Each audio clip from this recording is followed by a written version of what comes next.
How dare you slap my son!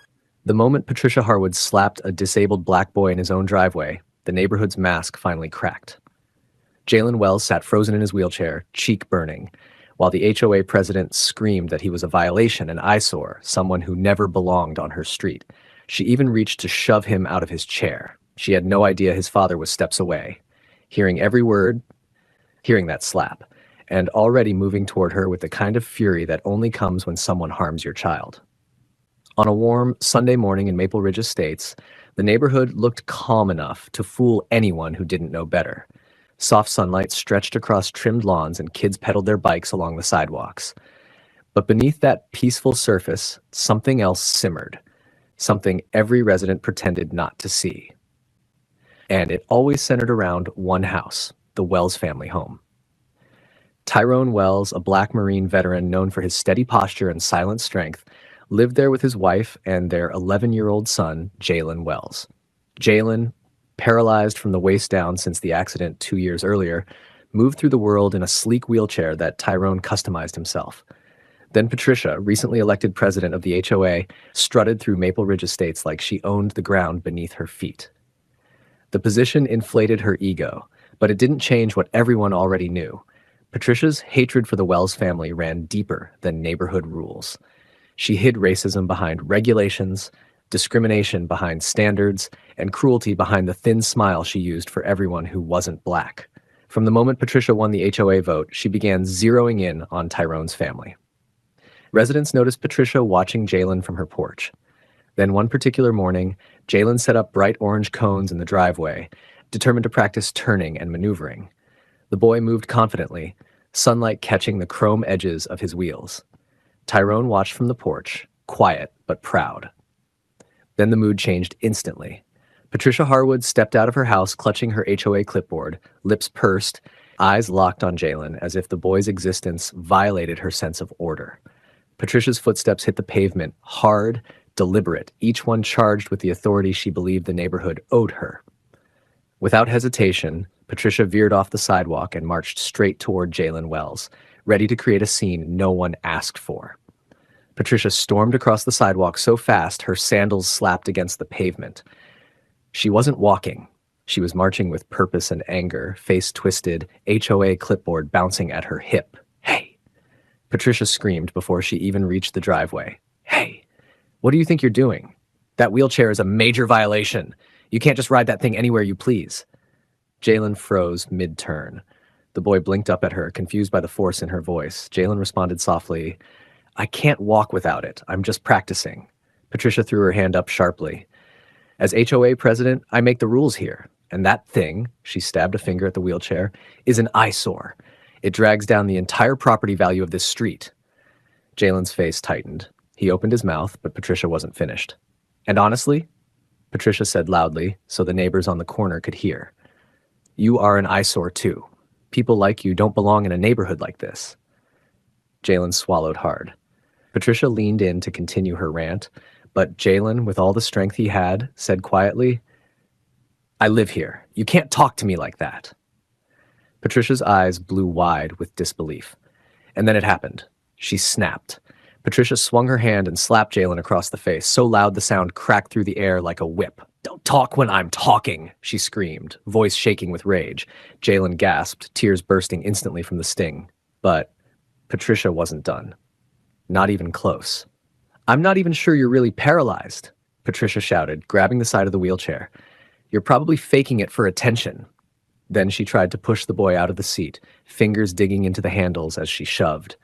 But that was the last moment Patricia touched anything on that driveway, because Tyrone Wells had already heard the slap. Have you ever seen someone abuse their little bit of power so badly it puts a child in danger? What would you do if an HOA president slapped your disabled son and tried to push him out of his wheelchair? Before we get into it, what city or country are you watching from right now? Drop it in the comments. We love seeing where our viewers are tuning in from. If you believe no HOA president has the right to lay a hand on a child, smash that like button and subscribe to Story Arc, because some moments aren't about rules at all. They're about protecting the people you love. He didn't walk, he ran. By the time Patricia leaned in to shove again, Tyrone reached them, face carved with fury, and drove a full, clean, devastating punch straight into Patricia's face. The impact dropped her instantly. One moment, she was towering over Jalen.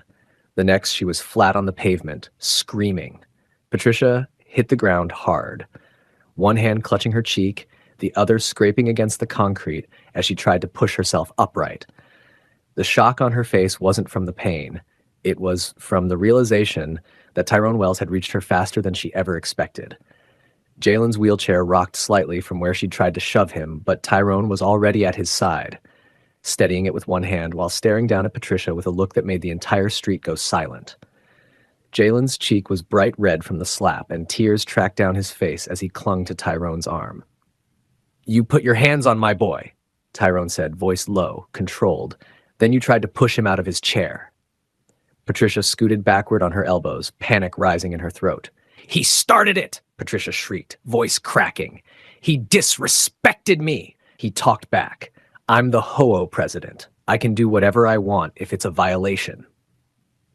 Neighbors began stepping out of their homes. Phones came out. Video recordings started. Nobody moved to help Patricia. Patricia scrambled to her feet, wobbling. She pressed her palm against her cheek, as if she were auditioning for a hospital drama. Then she yanked her phone from her pocket with shaking hands and dialed 911 so fast her fingers fumbled across the screen.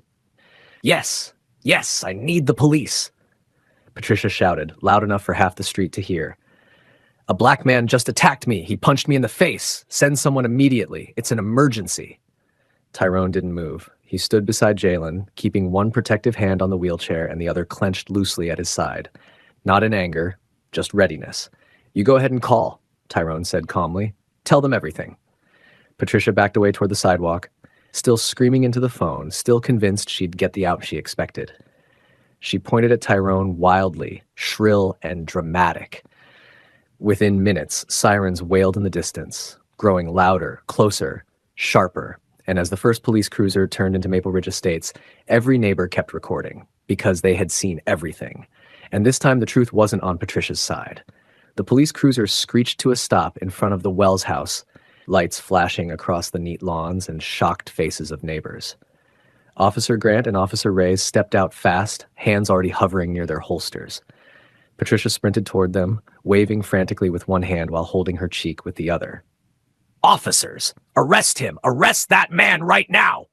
Patricia screamed, pointing straight at Tyrone as if she'd just uncovered a fugitive. "He attacked me for no reason! I'm the HOA president! He's dangerous!" But Officer Grant didn't run to her. He didn't reach for his cuffs. He didn't go near Tyrone. He went to Jalen. The moment Officer Grant saw the red handprint across Jalen's face and the trembling in the boy's shoulders, his expression changed. He crouched down in front of the wheelchair. "Son," Officer Grant said gently, "what happened to you?" Jalen wiped his eyes with the back of his hand. "She hit me," he whispered shakily, "and she tried to push me out of my chair." Officer Reyes' head snapped toward Patricia instantly. Patricia's eyes widened. "He's lying. That boy is lying. He was being disrespectful. I was correcting him. You can't believe him, over." But she didn't get to finish. Mrs. Caldwell, the elderly woman from across the street, walked up holding her phone. "Officers," she said calmly, "I recorded all of it." Then Mr. Benton stepped forward. "So did I." Then the Morrow twins. Then the Holbrook family. Officer Reyes collected phone after phone, thumb-tapping play, each video replaying Patricia's slap, her hateful words, her attempt to shove Jalen out of his wheelchair, and finally Tyrone's reaction when he ran forward. Not one video supported Patricia's version. Officer Reyes turned toward Patricia slowly, his voice steady but cold. "Ma'am, we saw the footage. You assaulted a disabled minor. You attempted to topple his wheelchair, and you filed a false emergency report." Patricia stumbled backward, panic flooding her face. No, I didn't. This is all twisted. You don't understand the HOA rules." Officer Grant grabbed her wrist and spun her around. "Patricia Harwood, you're under arrest." Patricia shrieked as the cuffs clicked. "This is my neighborhood. You can't arrest me. I'm the president. I make the rules." Officer Grant led her toward the cruiser. "Not anymore." Neighbors watched silently as Patricia was placed in the back seat, still screaming, still refusing to accept the reality closing around her. Tyrone knelt beside Jalen, placing both hands on his son's shoulders. "Nobody touches you," Tyrone said softly. "Not while I'm here."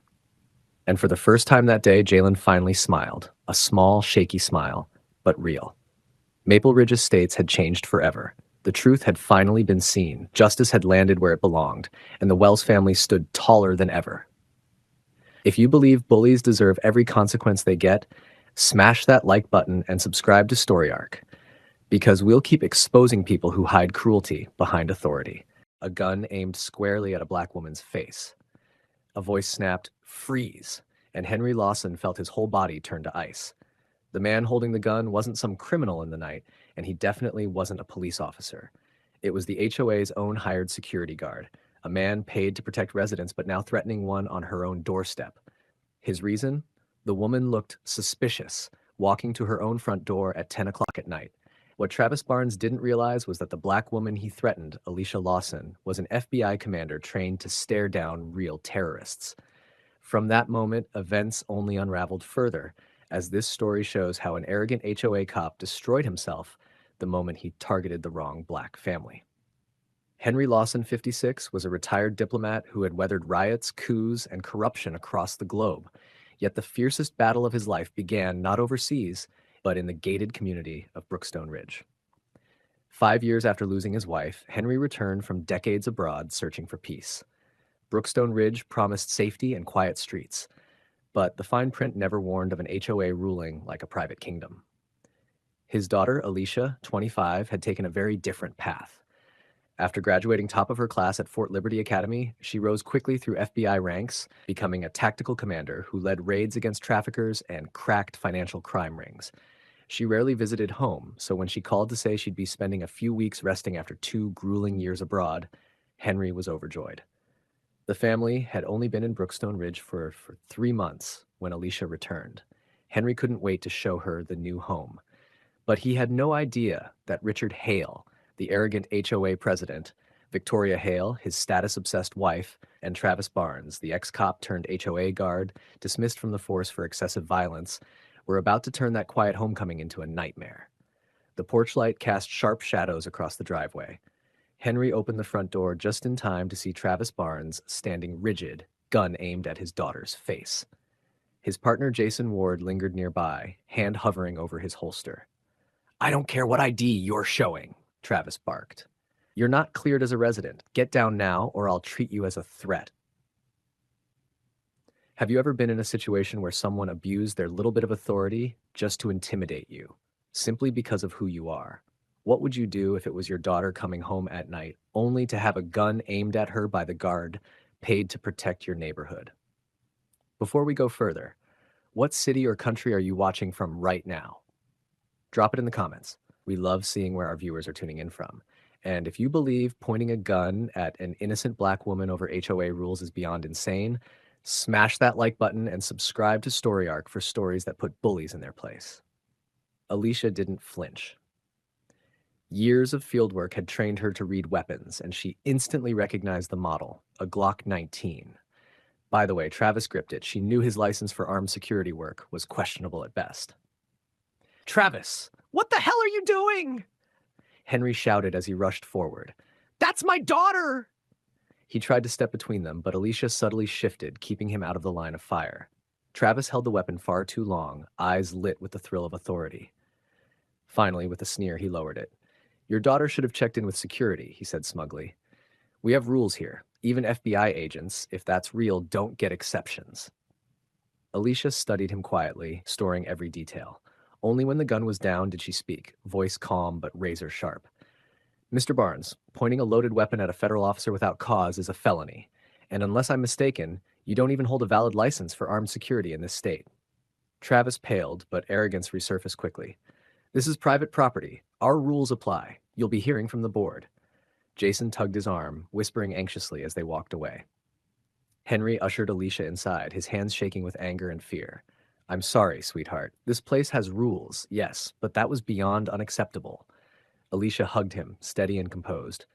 "It's fine, Dad. I've seen worse, but this isn't just strict security. It's insecure men with weapons. That's always dangerous." The next morning, the knock came.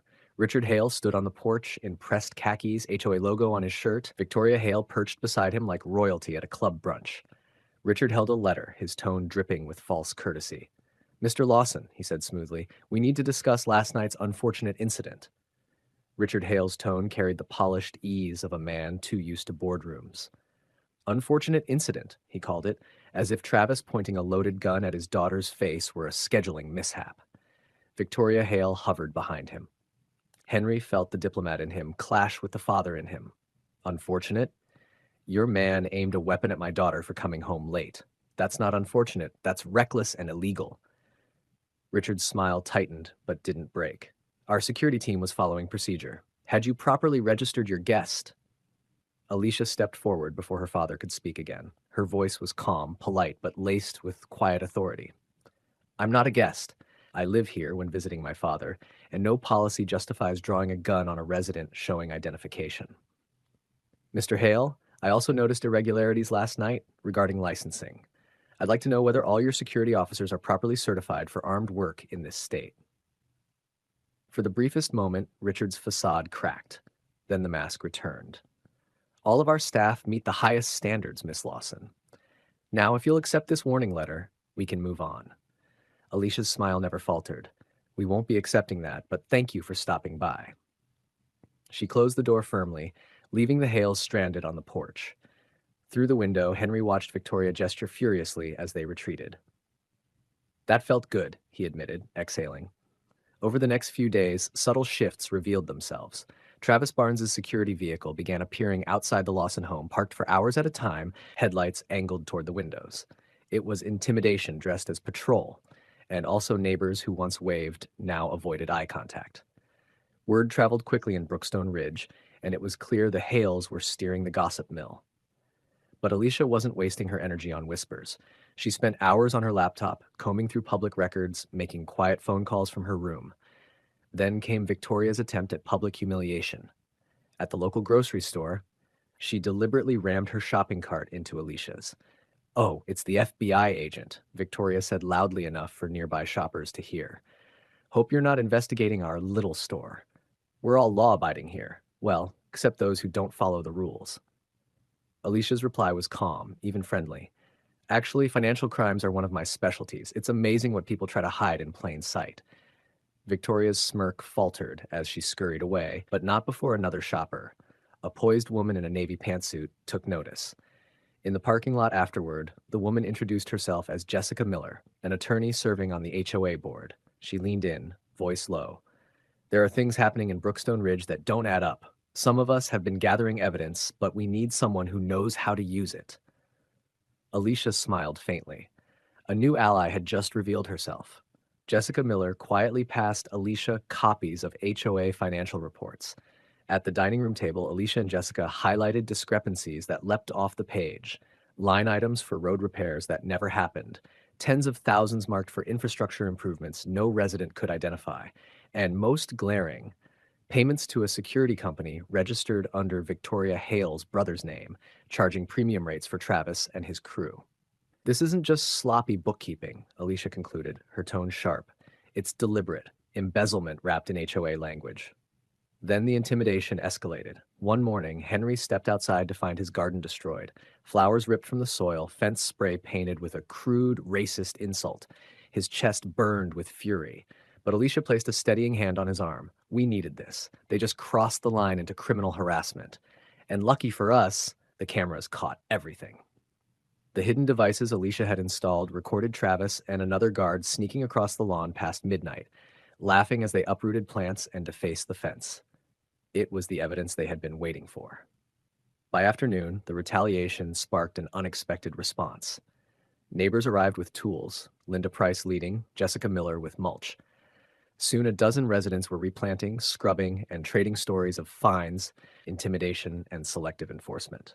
David Carter, Alicia's FBI colleague, blended into the group quietly, introduced only as a friend.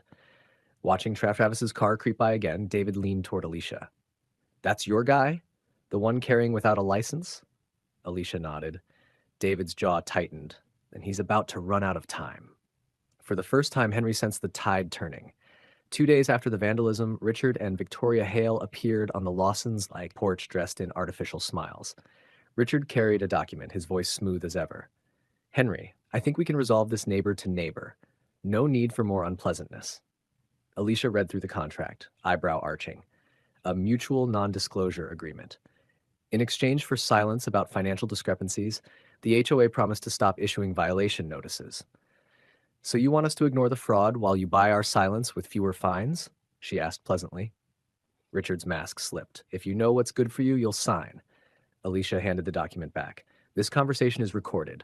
Threatening homeowners for exercising their rights is harassment under state law." The Hales stormed away. The following week, Richard called an emergency HOA meeting. The community center filled quickly, tension crackling in the air. At the front sat Richard, Victoria, Daniel Cross, the treasurer, and Travis Barnes, scowling in his seat. Richard opened with a speech about solidarity and preserving property values. But Henry rose, folder in hand, and moved to the front. Years of diplomatic poise steadied his voice. "Before we grant more powers to this board, residents deserve to know how current ones have been used." Murmurs swept the room as Henry revealed inflated contracts, unexplained expenses, and Travis's illegal presence as head of security. Over $300,000 earmarked for improvements simply vanished. Can anyone here point to a single project completed with those funds? Travis rose, fists clenched, but Officer James Alvarez, stationed near the back, intercepted him with a warning glare. The breaking point came when Alicia connected her phone to the projector. Footage filled the screen. Travis pointing a gun at her face, then vandalizing the Lawsons' garden under cover of night. Gasps filled the room. Victoria buried her head in her hands. Enraged, Travis lunged forward, hand reaching for his concealed weapon. In a blur, Alicia stepped into his path, disarming him and pinning him to the floor in seconds. Alvarez moved swiftly, cuffing him as Travis cursed, and then came the final blow. David Carter stood, badge in hand. "Richard Hale, I'm Special Agent Carter with the FBI. We need to discuss your offshore accounts." The room erupted. The aftermath of the meeting shattered the Hales' grip overnight. Travis Barnes faced immediate charges: assault, illegal possession of a firearm, criminal threats. His bravado drained as he was marched from the community center in handcuffs. Richard Hale was escorted out separately, David Carter detailing the embezzlement probe and the web of shell companies tied to his family. Victoria slipped away in tears, her empire of tea parties and whispered gossip collapsing in front of everyone. Within days, Brookstone Ridge was buzzing with transformation. Jessica Miller stepped in as interim HOA president, Linda Price elected vice president. The financial documents Daniel Cross surrendered to investigators confirmed everything: inflated contracts, fake companies, money siphoned offshore. Daniel himself, terrified but cooperative, struck a deal for leniency. Federal prosecutors moved quickly.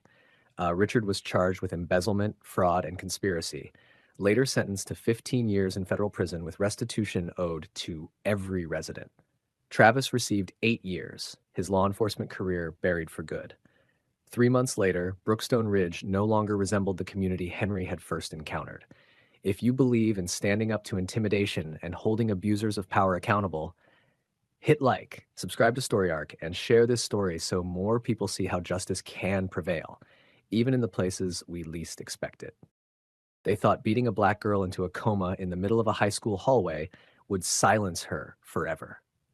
But what those bullies didn't realize was that their cruelty had awakened a storm, one carried in the heart of her mother, a storm that would bring down an entire system built on privilege and silence. The bell rang at Oak Ridge High, and the crowded hallway of Block A buzzed with chatter, footsteps, and locker doors slamming. Serena Carter clutched her bag tightly, her head lowered as she tried to weave through the swarm of students. She had only been here 1 week, but the stares never stopped. Today, though, the air felt heavier, as if she was walking into something she couldn't escape. "Hey, new kid!" The voice cut through the noise. Brandon Keller appeared, tall and smug in his blue and yellow baseball jacket, gripping a wooden bat like it was part of his uniform. Behind him came his pack: Dylan Frost, Logan Hurst, and Tiffany Monroe. Together, they ruled the school, untouchable because Brandon's father's foundation funded half of it. Teachers looked the other way, students whispered, but no one dared challenge them. Brandon blocked Serena's path. With a flick of his wrist, he knocked her bag from her hands, sending her books scattering across the tiles. "What's in here?" he sneered. "Bricks? Planning to fight us with these?" His eyes scanned her with disdain. Serena stepped back, but her shoulders hit the cold lockers. A circle formed around her. Phones went up, red lights blinking. Students live streaming, eager to capture the spectacle. Tiffany shouted, "Go live! Let's make this viral!" Dylan banged the bat against the lockers, each hollow thud echoing like a drumbeat. The noise rattled Serena's bones. She bent down, trying to pick up her books, but Brandon kicked them away. "Who do you think you are? Walking through my hallway like you own it? I make the rules here." From a distance, Miss Alvarez, the math teacher, froze. Her hands clutched her lesson plans, but her feet stayed rooted. Opposing Brandon meant opposing the Kellers, and no teacher dared risk their job. The crowd roared as Brandon raised the bat high, its polished wood catching the fluorescent light. Time seemed to stop. Phones zoomed in, comments poured out. "Hit her! This will go viral." Then came the swing, one brutal strike, and Serena's world went black. Sirens wailed minutes later as paramedics rushed her limp body through the school gates. The hospital room smelled faintly of antiseptic and quiet dread. Machines beeped steadily beside Serena's bed, wires running from her body like fragile lifelines. Doctors had words that cut like glass. Severe concussion, swelling on the brain, induced coma for stability. She was fighting for her life, but what hurt most wasn't just her condition. It was how quickly the truth was already being buried. By the next morning, the official chart no longer read blunt force trauma. Instead, the diagnosis had been rewritten as accidental fall. One of the nurses whispered to a colleague, "Orders from upstairs." Orders with the Keller name stamped all over them.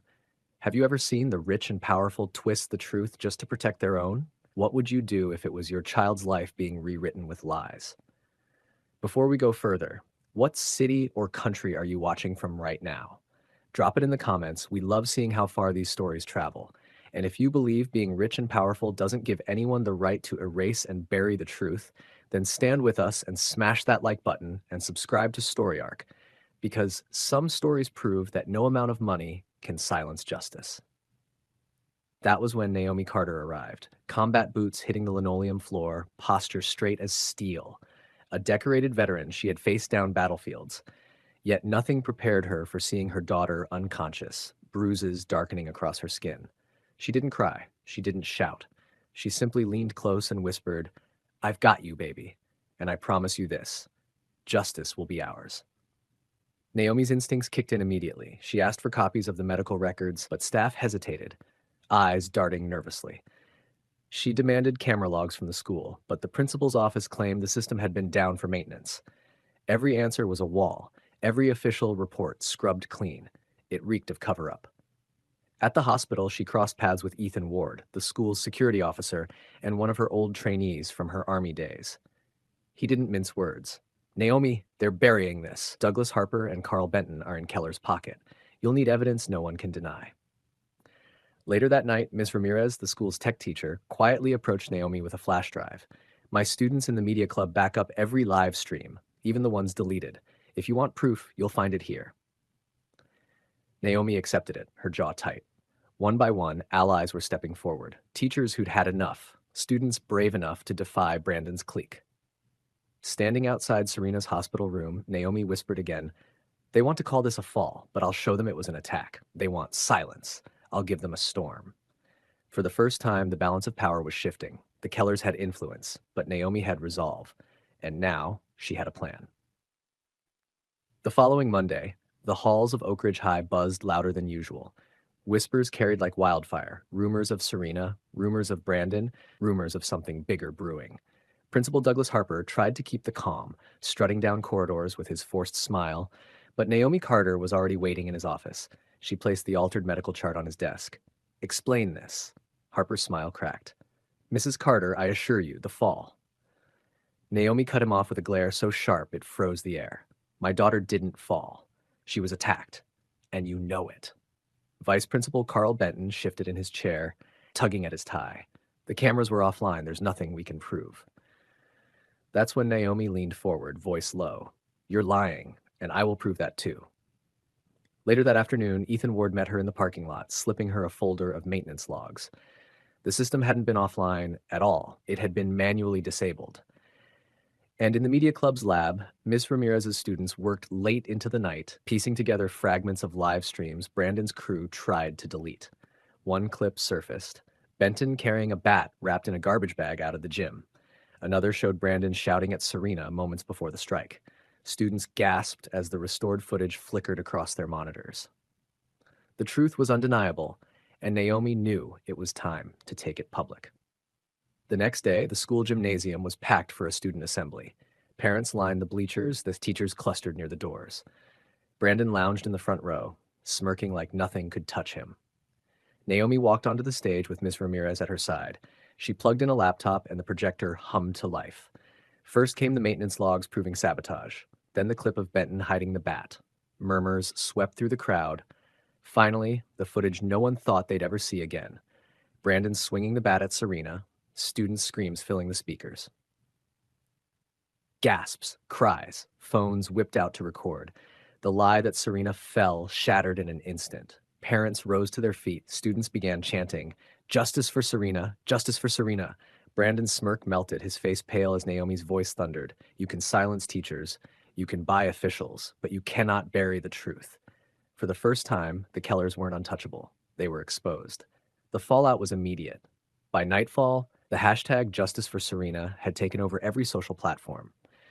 The video clips from the assembly spread like wildfire, shared by students, parents, even strangers outraged by what they saw. No more whispers. This was a roar that the Kellers couldn't silence. Police investigators arrived at Oak Ridge High the next morning armed with a court warrant. They tore through Principal Harper's office, seizing phones, hard drives, and encrypted emails.